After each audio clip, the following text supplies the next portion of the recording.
क्या सास बन सकती है माँ? अरे क्यों रे, काम में ध्यान नहीं है जो सब्जी में नीरा नमक भर दिया।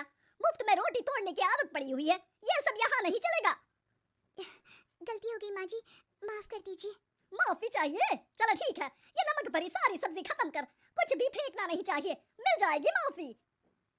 सुनैना की शादी कुछ महीनों पहले ही वासु से हुई है, जिसके बाद से उसकी जिंदगी इस नर्क में जल ही रही है। और अब यही सुनैना की आम जिंदगी है, जिसमें उसकी सास हर छोटी बात पर और कभी कभी तो बिना किसी बात के बस उसे परेशान कर खरी खोटी सुनाती ही रहती है। सुनैना, कल मुझे कहाँ मरी हुई है, इधर तो आ। सास की आवाज सुन सुनैना भागती हुई उसके पास आती है। क्या हुआ माँ जी?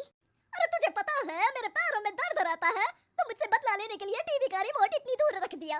अरे मुझे ज्यादा खड़ा कर पैर तुड़वाना चाहती है क्या? आज पूरा दिन तू एक पैर पर काम करेगी, अगर कहीं दूसरा पैर जमीन पर रखा तो मुझसे बुरा कोई नहीं होगा।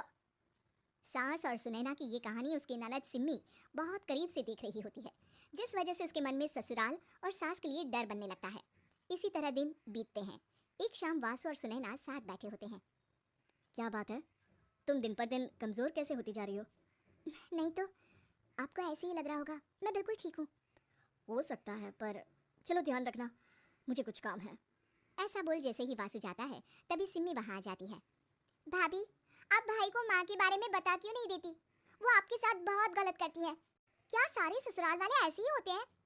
भाभी, मुझे तो शादी नहीं करनी, बहुत डर लगता है मुझे। अरे तुम बेकार ही टेंशन ले रही हो, ऐसा कुछ नहीं है। मुझे पता है तुम्हारा ससुराल बहुत अच्छा है, इसलिए खुशी खुशी ससुराल की तैयारी करो। सिम्मी तो वहां से चली जाती है, लेकिन सुनैना उसकी बातों से सोच में पड़ जाती है। कुछ दिनों बाद सुनैना के मम्मी पापा और भाई उनके घर आते हैं, जिन्हें देख सास हैरान रह जाती है। आप लोग सुनैना से मिलने आए हैं? अरे बहू, देख तो तेरे मम्मी पापा आए हैं। जी नहीं, आज हम यहाँ लड़की नहीं लड़के वाले बनकर आए हैं। हाँ माँ, मैंने ही सिम्मी और शरद के रिश्ते की बात मम्मी पापा से की थी। शरद हमारी सिम्मी के लिए परफेक्ट है। बेटे की बात मानते हुए उसकी माँ रिश्ते के लिए मान जाती है, पर अब सिम्मी के मन में ससुराल का डर और ज्यादा बढ़ जाता है।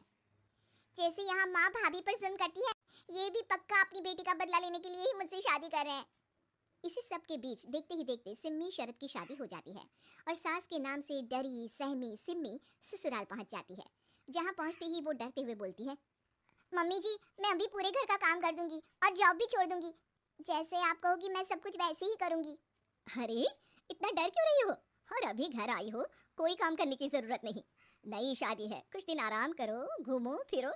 रही बात घर या जॉब की, तो वो तुम्हारी चॉइस है, कोई तुम्हें नहीं रोकेगा। सास का ऐसा व्यवहार देख सिम्मी हैरान रह जाती है और अपनी भाभी सुनैना का ससुराल में पहला दिन सोचने लगती है। चलो हो गया कार्यक्रम खत्म, जा वासु आराम कर। बहू, तू अपने काम पर लग जा। काम से मेरा मतलब है घर का काम, क्योंकि अब से तुम इसके अलावा और कोई जॉब बॉब नहीं करोगी। हाँ। क्या हुआ, कहाँ खो गई? लगता है सपनों में ही घूमने लगी। बताती हूँ तुझे अभी। मेरी बेटी का मजाक बनाएगा? सपने में क्यों, असलियत में घुमा कर ला जा। ससुराल की ऐसी इमेज सिम्मी ने कभी सपने में भी नहीं सोची थी। अपने आप को बहू नहीं बेटी सुन उसे बहुत हैरानी होती है, लेकिन जैसे जैसे समय बीतता है तो अब सिम्मी को किसी भी जगह से ज्यादा ससुराल अच्छा लगने लगता है। एक दिन सिम्मी सबसे मिलने मायके आती है तो अपनी माँ को भाभी पर चिल्लाते हुए देखती है। अरे करमजली, अगर मुझे इतना ही पैसा खर्च करना होता तो तेरी जगह घर में नौकरानी ना रख लेती। तुझे लेकर आई जिससे नौकरानी का पैसा बचे, पर तू तो उससे भी ज्यादा खर्चा करा रही है। बस माँ, तुम्हें कोई कुछ बोलता नहीं तो हर हद पार करोगी क्या? अगर यही सब मेरी सास करे तो? अरे तो उनकी बेटी को जिंदा गाड़ दूंगी। तुम्हारे और उनके अंदर यही तो फर्क है माँ। तुम उनकी बेटी के साथ क्या क्या करती हो, सब कुछ पता होने पर भी वो तुम्हारी बेटी को पलकों पर बिठा कर रखते हैं। एक आप है, उनकी बेटी को अपनी बेटी जैसा तो क्या बहू तक नहीं समझती। माँ, आपको सुनकर मिर्ची जरूर लगेगी, लेकिन मेरी सास मेरी माँ से अच्छी माँ और सास दोनों हैं। इस पर सिम्मी अपनी माँ को अपने ससुराल और उसके प्यार के बारे में सब कुछ बताती है, जिसे सुन सुनैना की सास को अपनी हर गलती का एहसास होता है। अगर वो चाहते तो आराम से अपनी बेटी का बदला मेरी बेटी से ले सकते थे, पर उन्होंने ऐसा नहीं किया और तुझे हमसे भी ज्यादा प्यार दिया। तुम दोनों ही मुझे माफ कर दो। इसके बाद तो जैसे सुनैना की सास का रूप पूरी तरह बदल जाता है। Mission successful. रिवेंज लेना है क्या?